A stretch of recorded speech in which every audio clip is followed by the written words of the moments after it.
Good evening. My name is Nancy Leifer, and I am pleased to welcome you to this webinar on the Freedom to Vote Act. I am the president of the League of Women Voters of Montana, and it's my great pleasure to be able to offer this program to you this evening. I'd like to thank our co-sponsoring organizations, the AAUW of Montana, the AAUW of Missoula, the Jeanette Rankin Peace Center, the Great Falls Rising, Montana Now, National Organization for Women, and the local League of Women Voters chapters in Billings, Bozeman, Helena, and Missoula. Never has the passage of voting rights legislation at the national level been more important or more essential to preserving our democracy. Last April, the League of Women Voters Montana hosted a webinar on the For the People Act with special guest speakers from the Brennan Center for Justice. Now there is a new voting rights bill, the Freedom to Vote Act, that has the potential to win the support needed to become law. The League of Women Voters is hosting this webinar to help our membership, the membership of co-sponsoring organizations, and the public more fully understand the contents of the Freedom to Vote Act. I'm also happy to say that we again have a special guest speaker from the Brennan Center this evening to present information on the Freedom to Vote Act. I am honored to introduce our guest speaker, Elizabeth Hira. Elizabeth may be familiar to some of you, as she was one of our special guest speakers for the April webinar. Elizabeth Hira is a Spitzer Fellow and Policy Counsel with the Brennan Center, focusing on large-scale democracy reform that centers on equity. Elizabeth worked most recently as a lawyer in the US Congress, first for Senator Kamala Harris, developing federal policy on gender equity and civil rights, and later serving on the Committee on House Administration to develop the first version of H.R. 1, the For the People Act, for the 116th Congress. Elizabeth has worked globally and domestically on equity for women, children, and underserved communities. She holds a BA from Stanford University and earned her JD at Georgetown Law. And in terms of working globally and domestically, Elizabeth also worked in Montana. Elizabeth worked with the National Archives branch in Gardner, Montana, and still considers Gardner to be one of her favorite places on the whole entire earth. So Elizabeth will be answering questions from you, from the audience, following her presentation. So I encourage those of you who, as she is making her presentation, if a question comes to mind, please go ahead and type it in the Q&A. I don't know how many of you are familiar with Zoom Q&A, but at the bottom of your screen there, if you put your cursor over the black part of your screen, a little Q&A sign should pop up. And if you put your cursor and click on it, the Q&A box will open and you can type in your questions, hit return, and that will send it to our question screeners who will help prepare those questions for Elizabeth to answer at the end of her presentation. So please do type in your questions. That's why we're here, is to get our questions answered. So now, without further ado, it is my great pleasure to introduce and turn this particular presentation over to Elizabeth Hira. I am so thrilled to be with you all tonight. I know that there are a million other things that you could be doing, and the fact that you have chosen to dedicate time and thought and effort to this leaves me certain that we're all doing the right thing, because I know, as Nancy and I have spoken about, you all are ambassadors to your community, and Montana matters so much for so many reasons, but this bill has tremendous potential to really have an impact right where you guys are. So I'm thrilled to get to share the content with you. You are very familiar with the landscape. I'm pretty sure that's why you're here. So again, I have the incredible privilege of getting to represent the Brennan Center, and we track what's happening at the state legislative level. As of this October, our latest report shows that in 49 states, over 425 bills have been introduced to restrict your right to vote. And we know that I think upwards of 30 of them have actually passed, and Montana is no stranger to that, unfortunately. Now, when people talk about this, I think it's perfectly reasonable for folks to feel overwhelmed or despondent about what that actually looks like. That 49 states are trying to do this. My fun fact is that Vermont is the only state that hasn't. I always say it's because Ben and Jerry's must be keeping them happy. But people get stressed out because they think, oh God, we've got to fight 49 fights. And I feel like the reason I'm so thrilled to be doing these is because I get to just chat with people like you who care so much and share this good news that we don't have to fight 49 fights. We actually have to fight one fight. And that fight is with these two federal bills that I'm here to talk to you about tonight. So primarily we're going to talk about the For the People Act, the Freedom to Vote Act, which is the newest iteration of the For the People Act. And that, alongside with the John Lewis Voting Rights Advancement Act, is going to change the game for all of these people who are trying to suppress our right to vote. So tonight, I'm going to talk to you about the content of the bill so that you can be smart about that and really be inspired by what's in it. And my second part of this conversation is really why this matters. It is the context of the bill that I think those of us that are going to get on the Zoom tonight are really going to care about the freedom to vote. And we inherently think that that matters, but I think there's a second part of the story that can compel other people. So I'm thrilled to be able to do both of those with you tonight. So with that sort of table setting, I am going to jump right into what is in this Freedom to Vote Act. So like I said, the original bill was called the For the People Act. It was presented and passed in the as HR 1 in the 116th Congress, and it showed back up in the newest Congress, the 117th, as the Freedom to Vote Act. A lot of it is actually quite similar to the bread and butter of the For the People Act, and I'm surprised and thrilled about how powerful it actually is. So what I'm going to do with you is share, I think, the top highlights so that you don't have to read the 594 pages of the bill, though of course I strongly recommend that you do in case you want to induce a coma. But if you don't want to, that's what I'm here for. So I'm going to just kick us off with some of the big ticket items. So the first thing that the Freedom to Vote Act would do is establish automatic voter registration, which is actually already present in 19 states across the country. And again, that's states that are red and blue. It's proven to work. It's really effective. And that actually just works with the simple process of you going into the DMV. And when you're in there, as part of your interaction, the DMV person says, hey, Holland, would you like to sign up and become a registered voter? Holland can say, nope, I'm not interested in that at all. And she can opt out. Or she can say, actually, and I hope that she does say, yes, I'd love to be registered. And then you're registered and you never have to think about it again. Just right there at the DMV at a place that has the credibility to ask you the right questions about your eligibility and really just kind of get it squared away all at once. Another feature of the bill, and fun fact, that feature alone would add millions of Americans to the voter rolls, tens of millions of Americans. Another one that I think is incredible is the same-day voter registration part of this bill, which I know matters a ton to you guys in Montana because of what's just happened. We all know that same-day voter registration is a simple and, again, effective tool to bring in so many more voters. So it's currently in effect in 20 states already. Again, like I said, red and blue states. And something I always like to lift up is that same-day voter registration matters, particularly for voters who are currently underrepresented. And that is young people and people of color particularly. So we know that Black voters and Hispanic voters respectively reported, 11% of them reported, the single reason they did not vote is because they were not registered. And that's compared to 3% of white voters. Similarly, same-day voter registration could literally increase the youth vote by 10%, which again is millions of young Americans who are currently being left out of the system. And as I know is happening in Montana right now, there are threats to young people being able to participate, particularly college-age voters. And same-day voter registration would actually help with that a lot. Another thing that it does is provide for 2 weeks of early voting, including weekends and before and after work. Now, you often hear about these measures as sort of racial justice measures, which is great. But one of the things I really like to highlight is that this bill is really important along with a lot of our identities. And gender is an example that I like to raise here. So early voting, you might think, well, that's like neutral. That's not, necessarily helping one group more than another. But one thing I think is amazing is when you have voting limited to 1 day of just, bank hours, basically during 1 day on election day, the people who are least able to participate are those who have the least flexibility in their jobs, where they can't pop out of their office like I can for a couple of hours and go vote and come back, or they're not paid, right, if they do that. They may not have flexibility because they're wage and hour workers. And the example that I give here is that a startling statistic that I think is important is that of the lowest paid workers in America, those who lack the flexibility I'm talking about to pop out and go vote. So those people who hold those jobs that are the lowest paid, which is being paid under $10 an hour in America, 2/3 of those people are women. It's women who are having the jobs that have the least flexibility to be able to pop out. And we all know it. I think if you're a woman on this call, you've probably experienced, you've got to get the kids out and ready for school, pack lunches, get out the door, get everybody off and ready for the day, and then hope to God that you can get out of work at the end of the day in time to be able to actually make the polls before they close if you want to access your vote. And that just doesn't make any sense. So early voting creates flexibility for those workers who are relying on hourly schedules. And like I said, again, it's predominantly women. It also does really common sense things like make election day a national holiday, which is a really popular measure all across the country.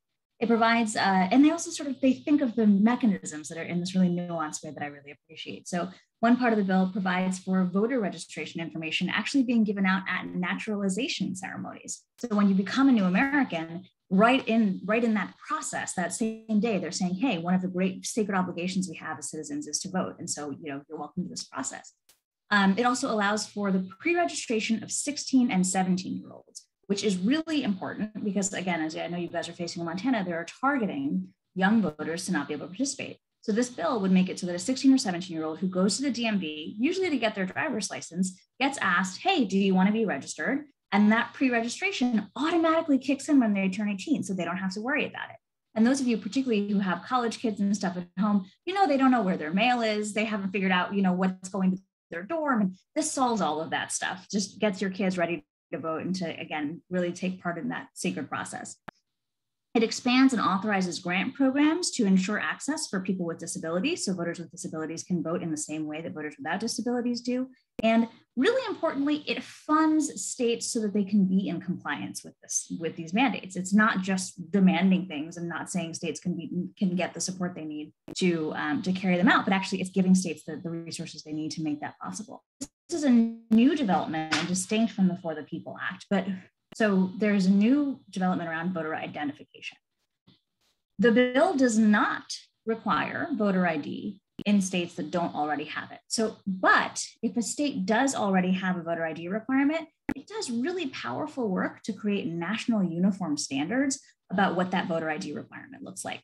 So it expands the list of permissible ID that can be used. And that includes everything from your passport or your existing driver's license. But if you don't happen to have that, your utility bill can be used, or your hunting license, your gun license, your Medicare card, your Medicaid card. The list is really thoughtful about collecting a diverse type group of Americans.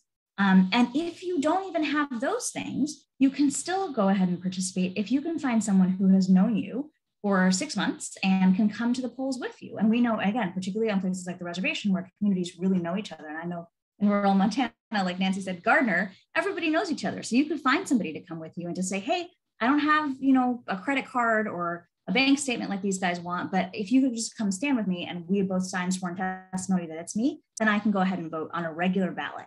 And so that, again, is a really important part of how we do ID. Another thing that I think is really important about the ID requirement is that this bill requires that if you're a registered voter and that voter ID requirement exists in your state, guess what? The state is responsible, with support from the federal government for the financial part of this, to actually provide you an ID, which I have just never seen before. I think that's such a neat feature that you get an ID free of charge if you become a registered voter. And if your state's going to go ahead and have an ID requirement, then your state better support you to get the ID that you need to participate to vote.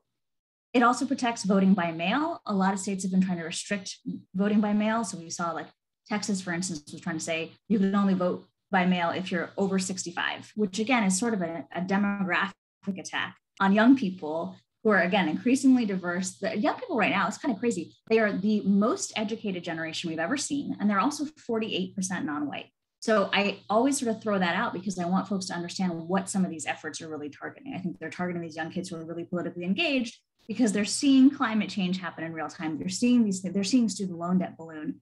They're feeling these things in ways that are really unique, and they are coming out into the populace in these ways that really matter. I also want to share, in case there are any young folks on the call, one thing that explains, I think, why there's such a targeting of young people, as you guys have seen in Montana, is that as of April of 2020, millennials and Zoomers together became the largest potential voting bloc in the electorate, where they now represent a greater portion of the population than boomers do. And so I think telling young people that, telling them that if they come out, they can change the outcomes of these elections really matters, particularly when you're seeing a lot of folks run who don't necessarily feel like they represent young people, which we'll get to later in this campaign finance reform piece. So like I said, that's voting by mail. Also, something that's really critical we saw in the pandemic, this bill provides for secured drop boxes. And those are available for your vote 24 hours a day, and they are secured, and they've worked, and they've been incredibly important for communities, again, that don't have that flexibility or are living in places where they can't sort of make it to the polls and be in line for that day. The bill prohibits states from restricting curbside voting, which again, we saw was really important in the pandemic. You should be able to pull up in your car the same way that you do to your bank and vote safely and securely, which we've proven we can do. This bill protects that.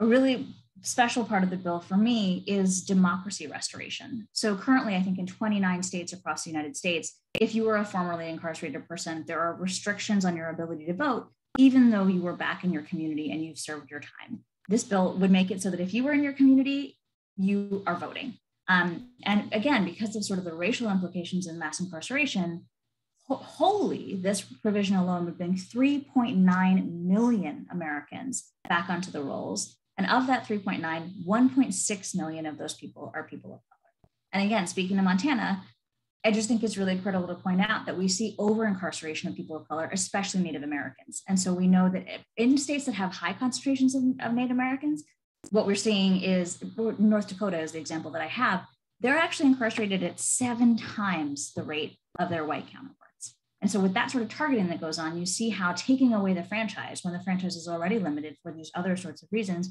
really affects these communities in some pretty profound ways. Additionally, the bill protects folks from voter purging. So, there are challenges that people will sometimes make, and they may not be on grounds that are reasonable. And so this bill sort of lays out clearly that grounds do need to be reasonable to be able to be removed from the rolls. The bill prohibits interference in voter registration, and it prevents election subversion by putting restrictions on the removal of local election administrators, which we all saw sort of in the aftermath of the last election and the lead up, frankly, to an attack on our American democracy on January 6th.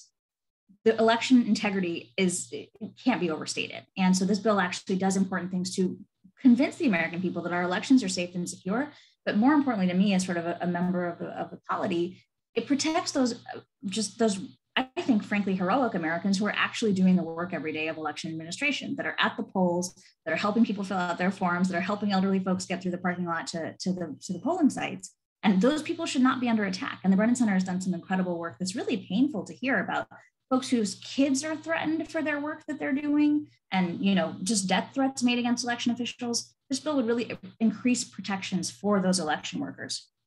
And it also increases protections for folks who are just trying to vote, right? So we obviously saw incredible levels and efforts at voter intimidation. And voter intimidation, the penalties for it are increased in this bill as well as the banning of disinformation. One of the things that I love about it is how proactive it is. So if there is a piece of disinformation that's being floated around, like we saw, for instance, in Michigan, there were some guys that got together, orchestrated these robocalls where they lied to people and said, if you register to vote, you will be, your credit card companies will come after you, and you're going to be forced, there will be a forced mandate for your vaccination, all sorts of cockamamie stuff that they were targeting people with.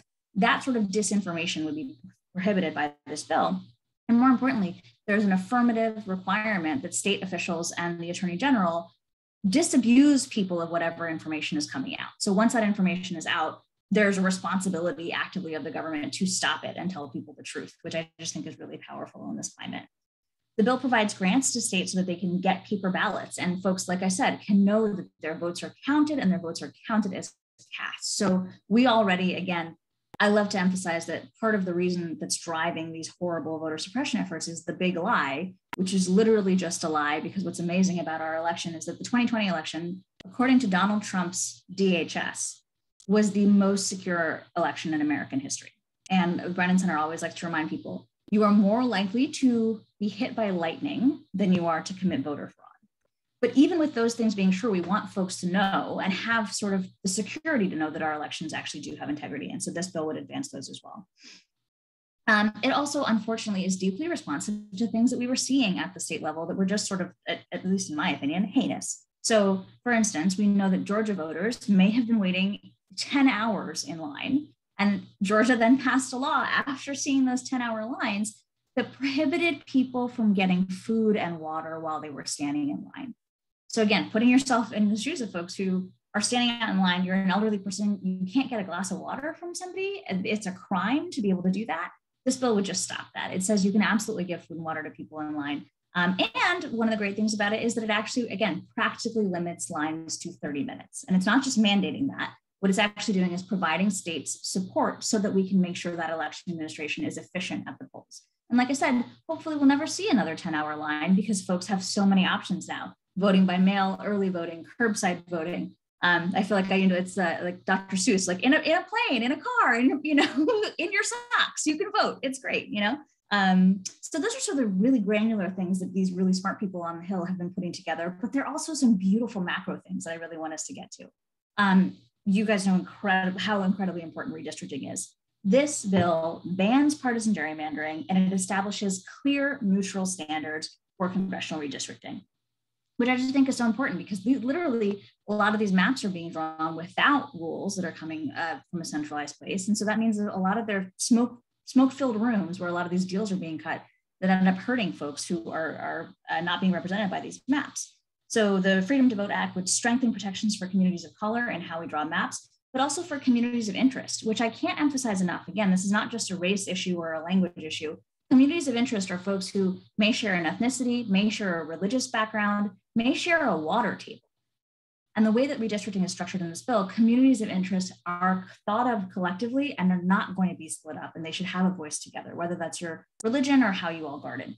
And one thing that's really cool about the bill is that it actually has mechanisms that if a map is drawn, can be sort of paused and really quickly, literally expedited in the courts so that any map that does run afoul of this can be quickly addressed in the courts and fixed. So we're sort of closing that loophole that allows for a lengthy litigation to mean that a bad and discriminatory map is allowed to continue forward. That loophole is closed by this bill in a really powerful way.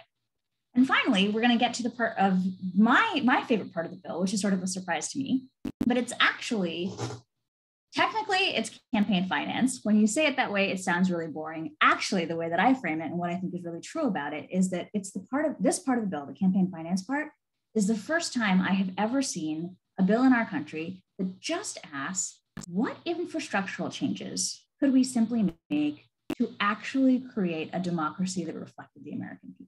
And that's why it's my favorite part of the bill, is because we are fundamentally not just saying, hey, should we protect the right to vote that technically has been available to everybody since 1965?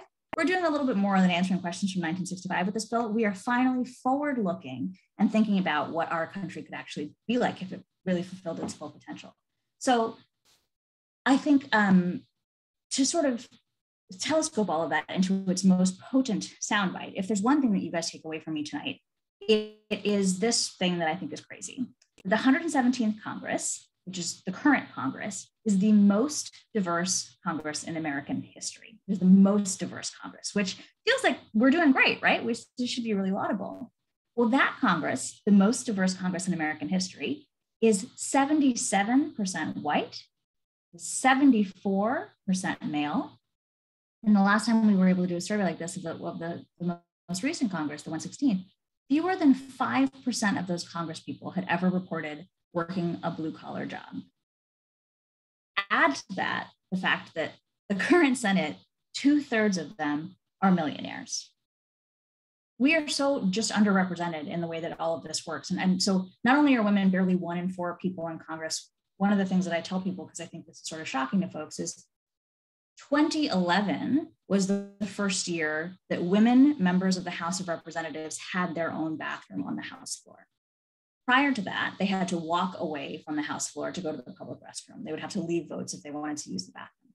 And I share that because I think what it communicates is that these structures were not designed for everybody. And we have an incredible opportunity with this bill to change that. And when I share those stats, it's not just sharing them because I think diversity matters for diversity's sake. I don't actually think that that is the argument that I'm making at all. I think what's really compelling about that, when you start putting the dots together about who gets these seats in Congress, what you realize is that who is at the table dictates what policies get lifted up. And when you see that we don't have women there, right? We don't have a lot of working class people. We don't have people that are lifting up the priorities of everyday Americans. Suddenly it makes sense why there aren't common sense things that all Americans agree and care about, like childcare that's accessible, or healthcare that makes sense, or paid family leave. And those sort of bread and butter issues are not what's front and center, but instead estate taxes are being lifted up, or tax cuts for the rich. And I think once you sort of click in about the fact that we are not at the table, so our priorities are not getting lifted up, you realize that we actually just need to change who gets a seat at the table. And that is what the Freedom to Vote Act does. So through its campaign finance pieces, super simple mechanism. There is a fund that does not have a cent of taxpayer money in it. It is entirely funded by corporate lawbreakers. So when corporate bad guys break the law, they have to pay into this fund. And from that fund, we get to actually support candidates for the House who represent everyday people. So you shouldn't have to be a rich person to run for office. And this bill, through this campaign finance, it's voluntary small dollar public financing, means that out of that corporate bad guy fund, I can pay $1 into Roseanne's campaign. Roseanne's my next door neighbor. She runs my Girl Scout troop. I think she's great. She is, a union worker at a blue collar job. She doesn't look like the rich candidate that is running, but my dollar, because she has proven a credible candidate, gets matched from this fund with a 6-to-1 match. And suddenly that changes who gets a seat at the table in this really profound way. And another sort of thing in the bill that I actually is very dear to my heart, and something that I worked on really closely, is a part of the bill called the Help America Run Act. Get ready, if you're not sitting down, please do, because the current status of the law under campaign finance is that if you want to use your campaign funds to rent a tuxedo for a campaign event, that's totally fine. Nobody will even ask you a question about that. But if you want to use your campaign funds, you're a working mom who's running for office, you want to use your campaign funds to pay a babysitter to go to that same event, that same campaign event, you need to ask for special permission from the FEC. And that just very clearly demonstrates to me that, again, these structures, working parents being at the table, would make a change for how great our public schools were, right? How well our kids were being taken care of. And what's mind-blowing to me is the person who champions that part of the bill, Hira, Katie Porter from California, I think part of why she does it is because, believe it or not, she is the first ever single parent of young kids to serve in the Congress. And that is the difference that it makes when you have people who have lived experience at the table, right? And my most salient example of this that always just breaks my heart is just thinking recently about Cori Bush. And Cori Bush going and sleeping on the Capitol steps and making it possible for millions of Americans to stay in their homes against eviction. And the reason that she could do that, I think she held that conviction in her heart, is because she talks about sleeping in her car with her 2 babies. And I just don't think that folks who don't have experience or insight into what it means to be an American who struggles can represent everybody's interest in the exact same way. And I don't think everybody has the same interest for sure, but I think getting more of us at the table in those 535 seats means that more of us could be represented in profound ways that really matter. And I also think part of the reason some of these people are so against this is because they are obsessed with making people tired of politics, just making people think that it doesn't matter to their everyday lives. And when you see it, you just want to turn off the TV. But I think in actuality, if folks realize that the things we can change are just bread and butter that matter to so many of us, literally red states and blue states, I think there'd be an incredible amount of change. And one of the sort of pieces that are a secret about the bill, that opposition to the bill doesn't want you to know, is that polling indicates, actually Jane Mayer wrote about it in the New Yorker, it was this much of a sort of a revelation, polling indicates massive bipartisan support among voters for this bill. So Republicans, independents, and Democrats alike support what's in the bill. But the only people who are uniformly against what's in this bill are Republican leadership. And it's because it does things that would actually be destructive to the power structures for both, incumbents and Republicans and Democrats. It takes away power from the way things have always been done. And I think that's part of the resistance. That's part of why the people matter in this movement, because we can say, hey, we happen to not have been the beneficiaries of this structure that fundamentally does not include everybody. So we would like to see it change. And I think that's the groundswell that you're seeing with this bill right now. So I share all of that to say that that is what is at stake. It's not just, again, the question about the freedom to vote from 1965. It's literally the best opportunity we have had, I think, really since Watergate, to create an America that actually reflects the power, beauty, potential, diversity of the American people. So I think that's sort of where I want to leave us, is that the reason it matters for you to be on this call, the reason it matters to share, I hope, some of these anecdotes that you will share with your community, is because we have a moment that I have never seen before, right? So I've been working in politics for a long time. I've been a lawyer for about a decade. And I think the thing I want to leave you on is understanding that this moment is completely unique in time. So like Nancy said, I had the incredible privilege of getting to work on the first iteration of the bill. It was blood, sweat, and tears. My family didn't see me for months. Like, the joke was that my boss was very generous and gave me Christmas Day off. And so I could come and see my family for that one day. But other than that, this is all we were thinking about for months. And again, years have been put into this bill. And again, like, hundreds of people have put incredible sweat equity and thought into it. And so when I was sitting on the House floor, I watched John Lewis speak for the bill. I cried like a baby on C-SPAN, which I'm still really embarrassed about to this day. But, it was just so emotional and beautiful. And I remember that happening in March of 2019. And I remember thinking, oh gosh, like, everything's going to change. The sky is going to open up. Angels are going to be flying over the Capitol dome. Like, this is just an incredible thing that we've gotten to be part of. And I remember going home and the next day opening up the New York Times, and this big transformative thing was maybe page 4 of the newspaper. They didn't even bother to name the bill. They were just like, Democrats did some technocratic thing that nobody cares about, right? And so I'm heartbroken, but I also am still a true believer. So I feel like I'm carrying around a little pebble in my pocket that I sort of worry from time to time saying, I think we could save American democracy. Now, fast forward this many years, you could tip me over with a feather if you told me that in mid-October at nighttime, I'd be on a call with 100 Montanans talking about this bill and why it matters, and that this call would be happening on the heels of literally tens of thousands of people marching on Washington, D.C., marching on Atlanta, marching in Texas, because this vote matters so much to them, because this bill matters so much to them. So we went from a nobody bill on page 4 to suddenly the bill is so important that Michelle Obama is out here talking about it. And it's so important that Mike Pence is out here talking about why he hates it. Like, that's how you know you've succeeded as a bill. We are doing great, right? And when I first joined Senate for Senator Harris's team, I was told as a new staffer, a bill takes 8 years from ideation to maybe passage. And so what I want to point out to you all, what we're all part of right now, is an actual miracle. And that miracle has been made possible by you. That we have gone from a nobody cares to, we're 2 people shy. We just need to spend the next couple of months getting 2 people to come on board with us to make this thing a reality. We are this close to fundamentally transforming American democracy. And that is what you all will make possible by spreading the word that I've shared with you tonight. So I'm thrilled to be able to have gotten to do this with you. And I can't express to you enough how grateful I am that your engagement is the thing that moves us over the line, because people like me can do all sorts of work behind the scenes, but until the American people take it as their own responsibility, that sort of sacred responsibility, it's not going to get done, but I think we actually can. So with that, I'll turn it back over to Nancy, and just thank you again so much for having me and for listening.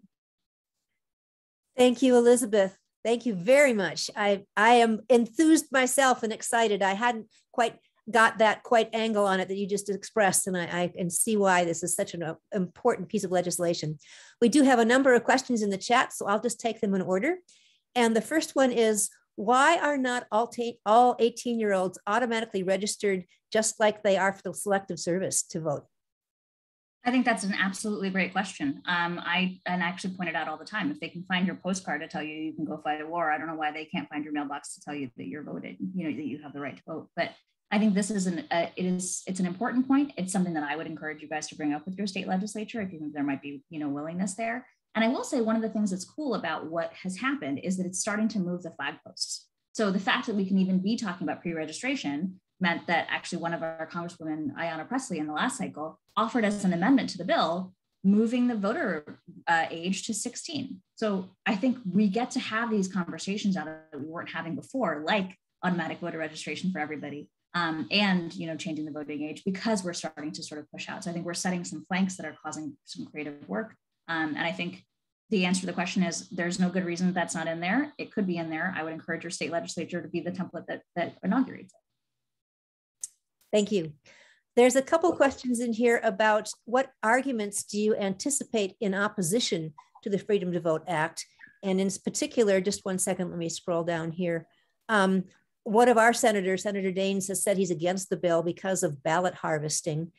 And he also thinks that it's the federal government interfering with state rights. So what do you say to other arguments against the bill and to these 2 in particular? So the arguments that, and actually I'm quite heartened by this because, I think it is a good indicator of the strength of the bill, the fact that the opposition arguments that are being made about the bill are often just based on lies. So we've seen Ted Cruz, just sitting in a Senate hearing, talking about the provisions of the bill and saying the bill allows for immigrant voting or non-citizen voting, which is just not true, right? Like they're telling actual lies about the bill in the first instance. And I think when your opposition is forced to lie, it means that you actually probably are working with really good stuff. And like I said, Republican voters are in support of what's in the bill already. To the point about, again, ballot harvesting is really, it drives me nuts, right? Because again, the instance that they're referring to happened when I was in the House. It was election fraud that was being perpetrated, frankly, by the Republican Party. And I always like to point out, election fraud and voter fraud were illegal, are illegal, will always be illegal, right? The thing that this bill is doing is letting more people vote.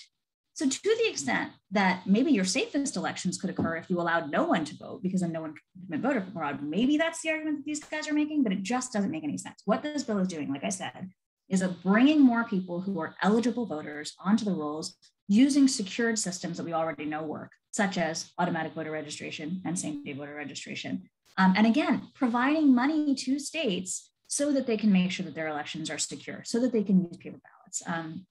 And so I just think, again, like, what is really disgusting to me is this idea about voter fraud is being trotted out. It's not actually legal, it never was, and it's not actually happening. Like I said, the 2020 election was the most secure in American history. And I think it's weird that the party who was responsible or was in power during that is making arguments about it like the results were inaccurate. It's just, it doesn't make any sense. To the point about federal overreach, I think, and again, this is very disappointing to me, I wish the senators responsible for this would read what is in the bill. And perhaps would you serve by reading the Constitution? Because I refer everybody to the Elections Clause of the Constitution, which expressly gives the federal government, alongside the states, the right to make laws about time, places, and manner of how elections work. And I think an important sort of bit of context that helps us understand why it's important for Congress to be stepping in is, to me, and again, you guys have seen a lot of this voter suppression efforts are really race-based. They are trying to get working class people out of the system. They're trying to, intimidate immigrants who are lawful citizens into not voting.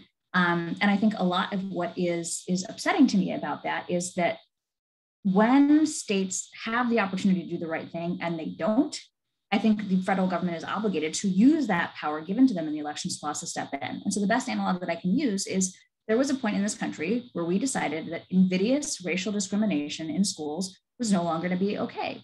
And so some states stood up and said, we don't care about you wanting to integrate schools, we're not going to do it. And what happened? The president stepped up and said, that's not going to work in our country. These are not our values. And I think that's what we're seeing right now. The voter suppression based on the color of someone's skin is not our value. And in fact, it is illegal. And so if a state wants to use underhanded methods to be able to achieve that, it shouldn't be allowed to do that, right? And again, like, it is really unfortunate to me that I can give you lots of examples of just straight up race-based voter discrimination efforts. And we were talking about the Native American community, Nancy, and example I always give that blows everybody's mind is when North Dakota instituted its voter ID law, they said, well, it's very common sense and it's super simple. And now one of the challenges was that on this super simple voter ID law was the requirement for having an address on your card, which again, seems like it's common sense. Until I think it was the Deputy Secretary of State in the North Dakota legislature went and said to them, stood up and said, y'all, if you do this address requirement on this voter ID law, you will disenfranchise many Native Americans because guess what? The state does not assign everybody on a reservation an address. So they don't even have the opportunity to meet the requirement that you were trying to write into law. And even after hearing that testimony, because the law was going to disenfranchise Native American voters, the legislature went ahead and passed that bill, right? And it caused this whole fracas. And like, thank God people were able to organize and get people the ID that they needed. There's that sort of example of like, I'm happy to leave folks to their own, business if they don't actually hurt the American voters and break the law. And I think this is the federal government just stepping in under the power of the Elections Clause that grants them that power to do the right thing. So sorry, that was a long-winded way of answering, but it is not federal overreach. It's actually, and again, these people love to cite the law and they cite it inaccurately. And so I tell anybody that asks that the Elections Clause absolutely allows this and in fact encourages it because invidious discrimination at the state level will otherwise be. Thank you. That's a very thorough answer to all of those arguments we've been hearing here and there. The next question has to do with who would actually enforce mandatory changes to gerrymandered voting districts?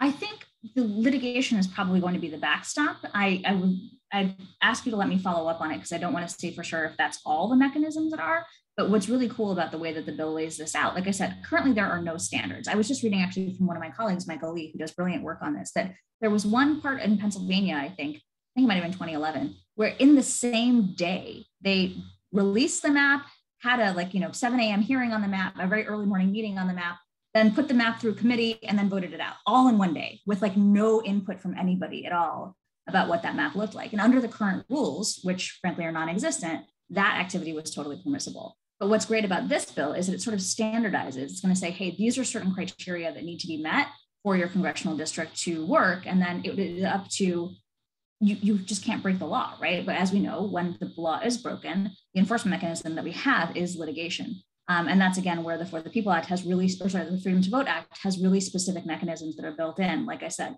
putting on pause maps that are shown to be discriminatory, allowing for the redrawing of those maps in an expedited fashion, the litigation of those maps in an expedited fashion, that I think really creates an opportunity to beat back some of the worst efforts at gerrymandering. Now, that being said, I think it's also really important to point out the urgency for that reason, because as you all well know, map drawing is happening right now. And until this law is sealed and signed, we can't make the argument with absolute certainty that these folks are breaking the law by drawing partisan discriminatory maps. And so I emphasize that we need to get the bill signed so that states can't sort of use this little window of delay to pass discriminatory maps that are going to affect and hurt voters for the long run. So yes, I think litigation is the enforcement, but also what we see. And actually, this is I thought a really fascinating data point, that part of the strength of something like the Voting Rights Act, which forced you this mechanism called preclearance, where if you wanted to do something that was going to affect voters in your state, you had to submit that proposed change to the DOJ for review.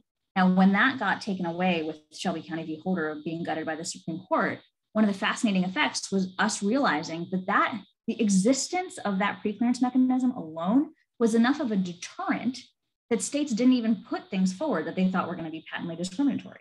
And now that it's sort of a free-for-all, you were seeing states put forward things that just feel like obviously they're not going to pass muster, right? Like, again, like North Carolina put forward those voter suppression efforts that a federal court just said, literally, quote, these targeted African Americans with surgical precision. And I think that's the sort of stuff when you leave this gaping hole that allows for states to go forward.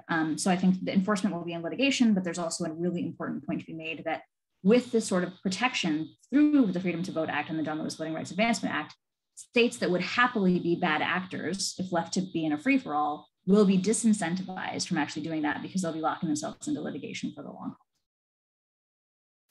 Great. And speaking about the Supreme Court, with the example of the Citizen United decision, what is to prevent the Supreme Court from overturning any new voter rights legislation? Well, they can only overturn it if they find it unconstitutional. And I think it's really important. This is where I sort of take a little bit of pride in having worked on the Hill. Those people are some of the smartest people I've ever worked with, and they are incredibly careful about what they're doing. They are not in the habit of wasting time. And so every bit of this 594-page bill, I can promise you, has been carefully vetted by groups all across the country, by the nation's leading lawyers, because we cannot afford for this thing to take a hit like that. And so it's been a proactive and front-end effort by places like the Brennan Center, again, like places like Common Cause, all of these experts, the disability rights community, everybody's been consulted and brought in to say, hey, we need this thing to work for people. We need it to be administrable so it works for election officials and folks who are local. But then most importantly, we need for it to be airtight from a constitutional standpoint. So every point of it has been pressure tested. And like I just say quite simply, we are not in the habit of wasting our own time. So we wouldn't have put all this effort into this thing only to have it be struck down as unconstitutional. So I can promise you every piece of it has been looked at and I think will withstand scrutiny, which again is part of why, and I think this is, again, I can't point this enough. Jane Mayer wrote this brilliant article saying that Republican strategists like the Koch brothers were really stressed out about the bill because it was popular with people and it's constitutional. And so the usual avenues to be able to destroy it, a hit campaign publicly, or litigating against it, we're not actually going to work for them. And that's why they're working so hard on what they call under the dome tactics, right? That's why they're pushing and telling these lies about non-citizen voting and ballot harvesting, all these things that aren't happening because they're scrambling at this last minute to try to sink the bill with these lies about it. And I think, I'm an eternal optimist. And I think for that reason, we know that it's actually working, right? That they wouldn't be scrambling so hard to find these things and telling lies about the bill if we weren't actually really close to getting it done. Well, that's a great way to look at it. Thank you.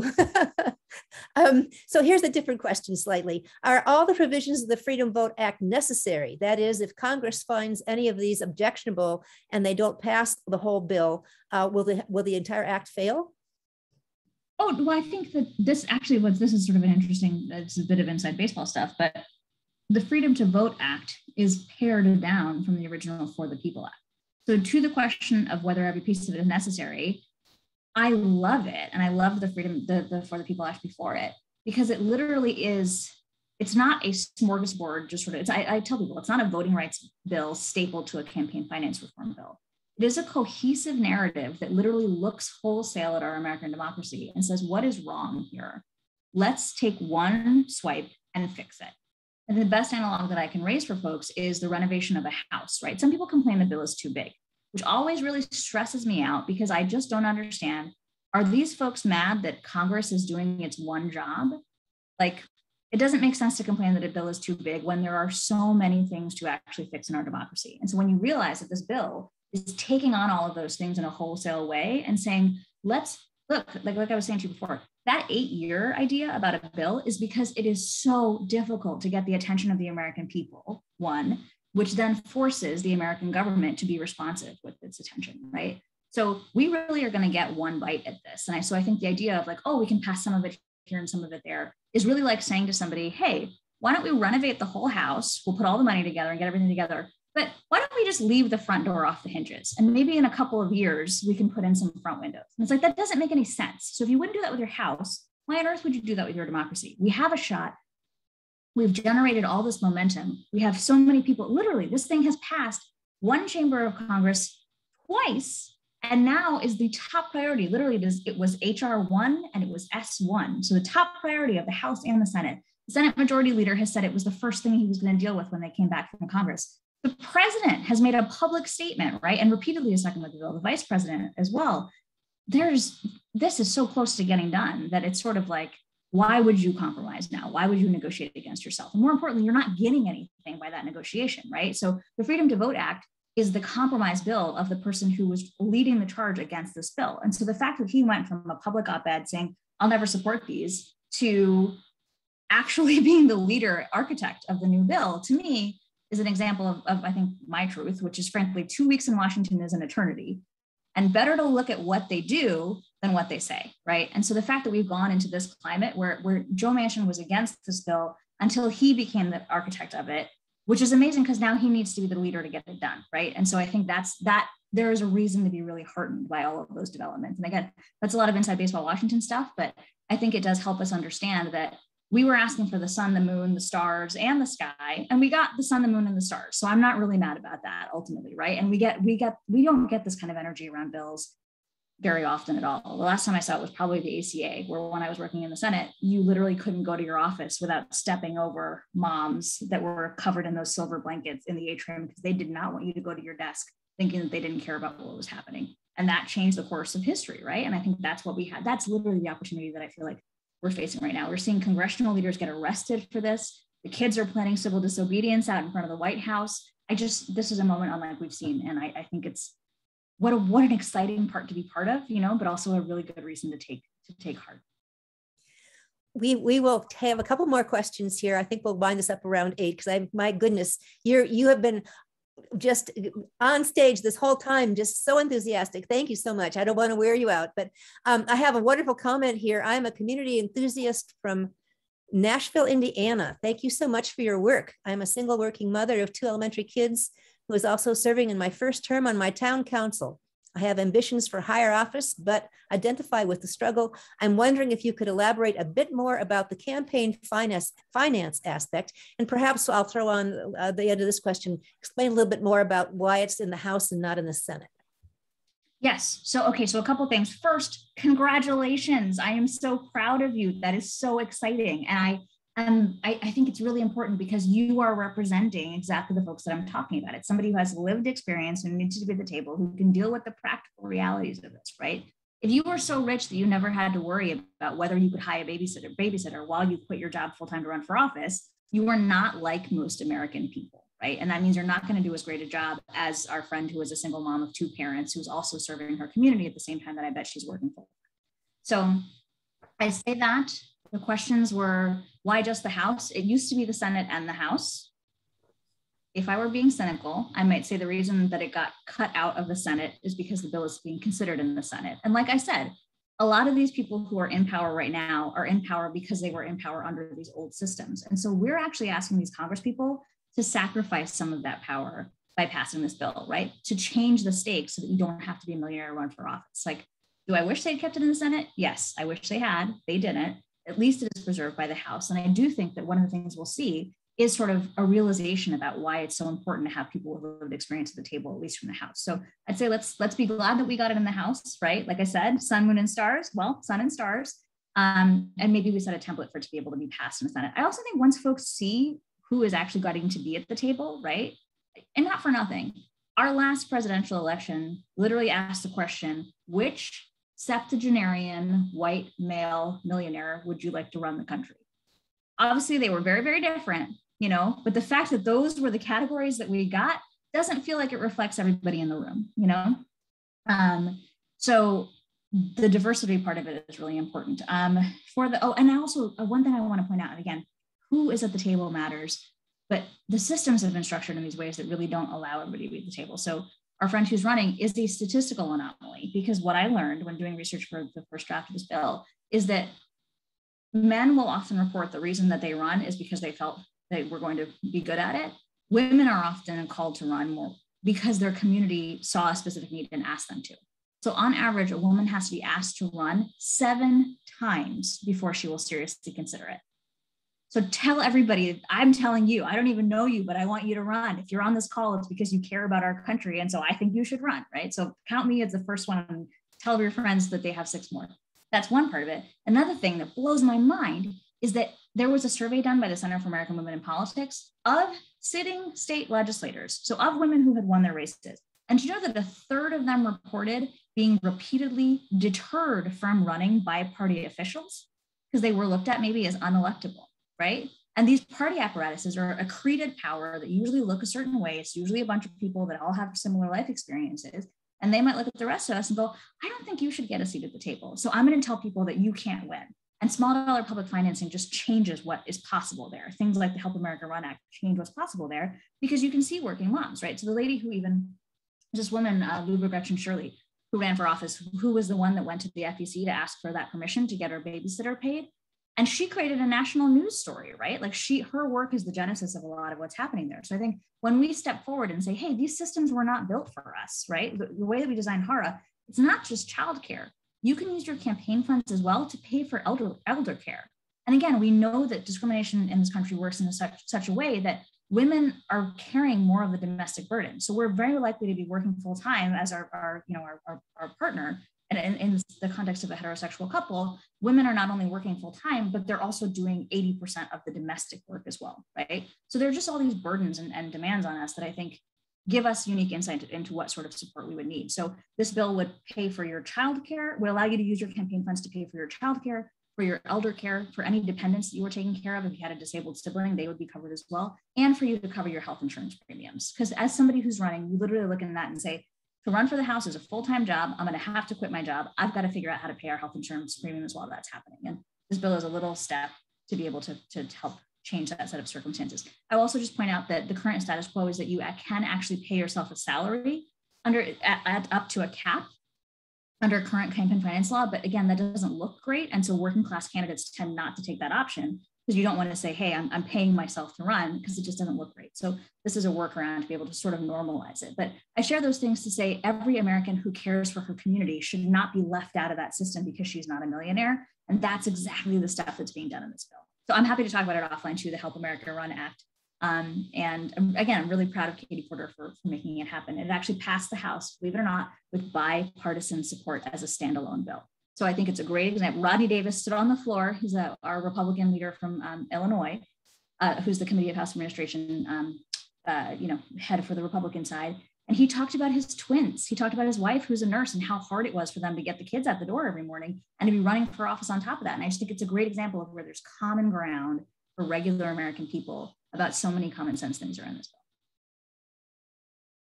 Thank you. So I have 2 more questions that we'll be able to handle tonight. The first one is a technical question, and then the second one is back into what can we do? So let me ask the first question about the technicalities of it. Can you explain a little bit more about the efficiency gap partisan bias measurements that are used in defining what is gerrymandering? I don't know what the efficiency gap bipartisan bias measurements are, but I can say that there are really clear standards that are laid out under the current. Let me see if I can find, give me 1 second. Okay, so at least what we're now requiring, right? The uniform criteria that are actually going to now be used. And again, remember, it is currently a free-for-all. You don't have any rule. And that's literally what gerrymandering is you could just be like, well, I don't like the cut of this jib of these people, so I just leave them out of the map. And that would actually be perfectly fine because it is a total free-for-all. So what the bill would do, like I said, it prohibits partisan gerrymandering, right? Which we often know is also a proxy for a lot of other kind of ugly cutting out of the community. But it requires these states to use uniform criteria. And those criteria are super straightforward. It is 4 things. It's compliance with the US Constitution. It's compliance with the Voting Rights Act. It allows you to protect groups that are protected currently under the Voting Rights Act, so long as they can show that they can nominate candidates and elect people of their choice, right? So it basically says, it's sort of strange, but the reality is right now, if you are above 50% minority community, then you can say, well, we need these kinds of protections. But you still got to litigate over it, and it's not necessarily clear that would work for you.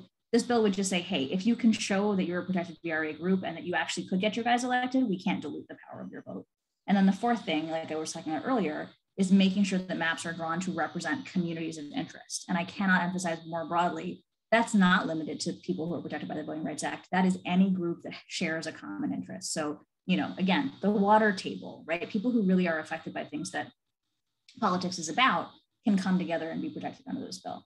And again, just sort of other quick things about the redistricting measures. It allows the courts to develop the plans if the states fail to do so. So if a state doesn't meet the deadline or otherwise, if a state fails to meet the deadline to enact congressional redistricting, then a citizen can sue to have the court actually enact a plan instead. And again, the court then is subject to the exact same criteria that we just talked about. It suddenly just creates a roadmap where there was no roadmap. And also, I had mentioned this earlier, but the Freedom to Vote Act would allow the Attorney General and private citizens to sue to enforce the Freedom to Vote Act. So not only can you sue, that then you would get the benefit of the expedited measures in court that we were talking about earlier as well. So they really sort of thought of this from a soup to nuts sort of way. But those 4 criteria make really clear what the realities are. Okay, thank you very much. So our last question, and I'll kind of wrap 2 together here, is what is the pathway for getting this bill passed? Can it be filibustered by the Senate? And finally, wrapped around that is, what are the best strategies for folks to take that will make the biggest impact in getting these 2 voting laws passed? It is absolutely passable. Like I said, I think the way we need to recalibrate our perspective on this, right? We went from begging around to be like, could we maybe get automatic voter registration? The fact that I've spent 58 minutes with you all talking about what is inside this bill means that we've gotten automatic voter registration plus so much more, right?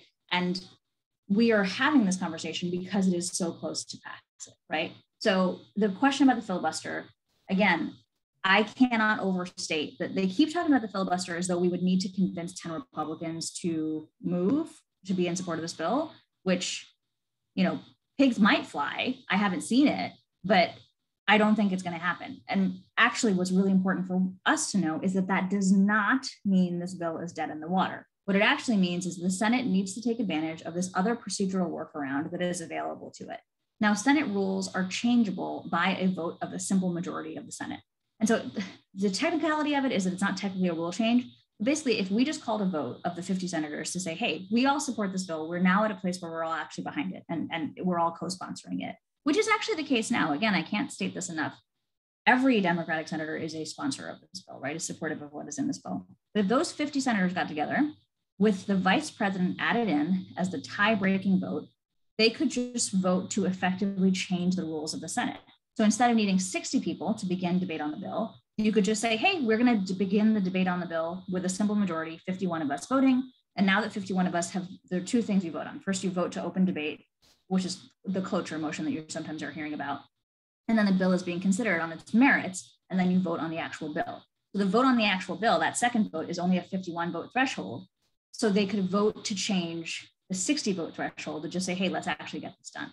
And I think that's something that we need to talk about for so many important priorities that are being lifted up right now. We have a unified government. There is an opportunity to actually get things done. And I think the question that you last asked is the operative one, because the actual question is, how do we get the folks right now who are on the line to change their mind? And I think that is where this call, the reason we are spending this time together is because you need to be equipped with the arguments so that you can write them and call them and fax them every day to say, I need you to get this done. Because for Pete's sake, you have one job, right? Your job is just to actually function and protect the American people. And that's all we're asking you to do. People literally, like I said, we've been working on this for years, have put together a package that all you need to do is get to Joe Biden's desk so he can sign it, because he said he's waiting for it, right?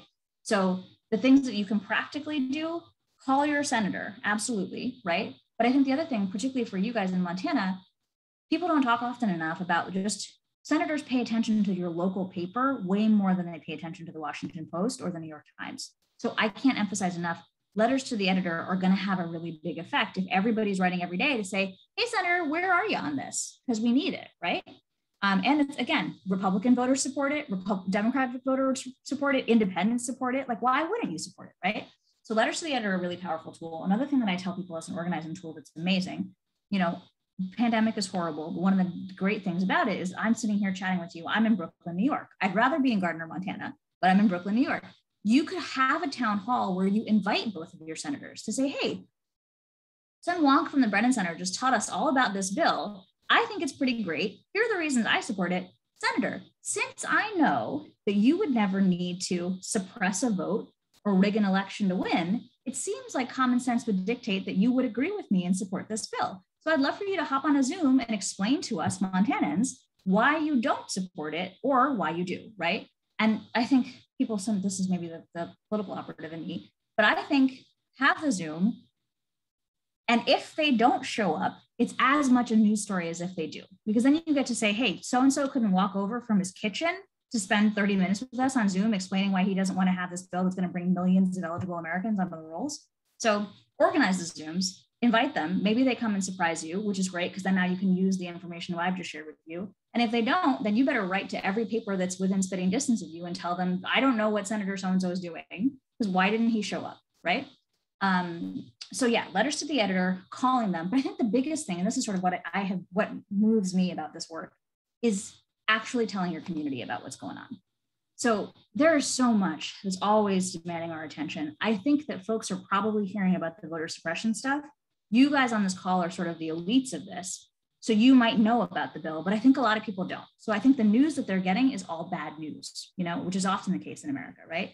But I think if you can use this information to talk to your churches, talk to your neighbors, talk to your soccer teams, talk to your kids, you know, your PTA friends, to tell them that this bill is here and it's packaged up and ready to go and 2 people away from just being signed into law, I think getting them to be motivated to do the same things actually really matters, because one call to your senator is one call, but if you can get 10 other people to call, think about the change that you're actually making, right? So yeah, letters to the editor, and also think about op-eds, right? Actually, I'll share with you, Nancy, if you remind me, I have 3 tools that are set up already from our allies, from Common Cause and from legal conservation voters, where you can, there are 6 people in the White House that they were like, these people, we're gonna have a handwriting letter campaign. The other folks at Common Cause are having a phone bank where every day they're calling people, oh, this is genius, I forgot, you guys. There's calling people in the states that actually matter. So if you call Senator Manchin's office, nobody cares because you're from Montana. But if West Virginians call Senator Manchin's office, you better believe there are kids who are spending all their days just tallying numbers and saying, okay, sir, a lot of people are calling about this. We probably should do something about it. So Common Cause, the genius organizers over there, have set up a phone bank. So those of us who care can call West Virginians. We call our fellow citizens and say, fellow citizen, a wonk at the Brennan Center just told me this is really important and we're within spitting distance of passage. But if you call Joe Manchin, he'll listen to you. So we are organizing all across this country. Right now, there's a relay, literally like an old school relay, passing a baton in your wheelchair, on your bicycle, walking to get to Washington, D.C. to talk about this bill. So it is a people movement, like I said, that's unlike anything I've ever seen. It's happening in real time. And I'll send you guys the concrete tools that are a template for a letter to the editor, a template for an op-ed, a template for your handwritten note to folks. But just people are active on this in ways I've never seen. And you spreading the word right now to your community and asking them annoyingly to do the same things that you are doing changes this from sort of a prospect to, I think, an inevitability in a way that I hope is inspiring to you. Well, thank you. Thank you very much, Elizabeth. I just had one last question that you don't need to answer because it's a question for me. And that is, yes, this presentation is being recorded and we will be posting a link to it. For sure, we'll be posting it on the website of the League of Women Voters of Montana. You can go there to find it sometime after tomorrow. And if I actually can figure out how to do it, I'll see if I can also get it put into the email that you shall be receiving tomorrow as a follow-up from having come to this webinar. So can't guarantee that one because we're just now mastering the technology of webinars here at the League, but for sure it will be on our website. So thank you so much. Thank you, Elizabeth, for your help this evening in understanding the Freedom to Vote Act and why it is critical that the Senate pass it. And thank you also for the great work that you're doing with the Brennan Center in researching and defending our democracy. I want to thank all of our co-sponsoring organizations, AAUW Montana, AAUW Missoula, Jeanette Reich and Peace Center, Great Falls Rising, Montana Now, National Organization for Women, and the local leagues of the women voters in Billings, Bozeman, Helena, and Missoula. And most of all, I want to thank all of you who came and attended this webinar. Our mission is to help citizens understand the issues and participate in our democracy. And right now is a moment in our history where that participation is more important than ever at any other point I can think of. So thank you all for being here this evening. This concludes our webinar, and a very good evening to you all. Thank you so much again for having me. And I will say, if folks want to reach out to me because you want me to do this for somebody else, please. This is all I'm doing with my time. It's the most important thing I'm doing. I've done it in Iowa, in Nebraska, in Texas. The Heartland is really reaching out for this in a way that really matters. So I can't thank you enough for your time and for your sharing, and reach out to me if you need me to do it. So thanks so much. Thank you so much.